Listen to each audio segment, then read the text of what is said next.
Hello kids! Narito tayo ngayon sa Kids Lab!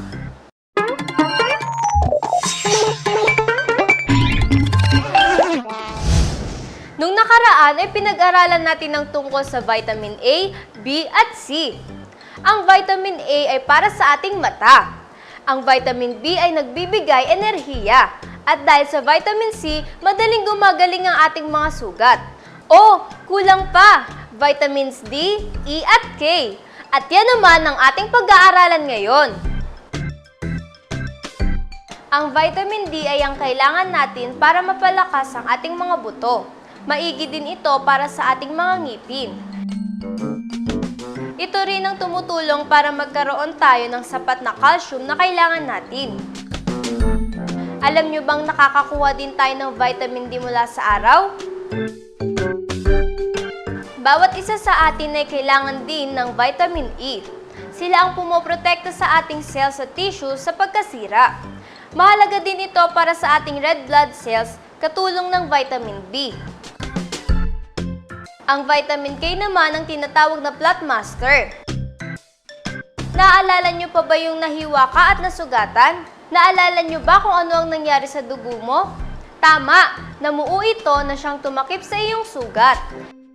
Ito ay kapag ang ilang cells sa ating dugo ay naging parang glue at nagdikit ng ating balat para tumigil ang pagdugo nito. Ang galing, di ba? Iba't ibang masusustansyang pagkain ang kailangan natin para makuha ang mga kailangan nating bitamina. Umpisahan natin sa vitamin A. Atay, kulay orange na prutas at gulay tulad ng carrots, melon at kamote. At maberde at madahong mga gulay. Makukuha naman ng vitamin B sa whole grains tulad ng wheat at oats. Sa isda at pagkaing dagat, sa manok at karne, sa itlog, mga dairy products tulad ng gatas at yogurt, maberde at madahong gulay.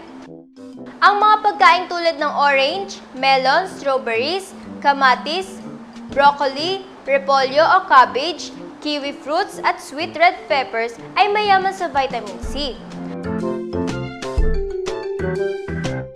Makukuha natin ng vitamin D sa isda, sa pula ng itlog, sa atay at mga fortified cereal.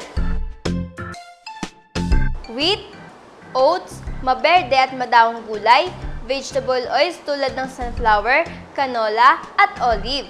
Pula ng itlog at mani naman ay mayayaman sa vitamin E. Mayaman naman sa vitamin K ang maberde at madahong gulay. Kumakain ba kayo nito mga bata? Kung sapat ang kinakain natin araw-araw na mayaman sa iba't ibang mga bitamina, siguradong lalaki tayong malusog at masigla.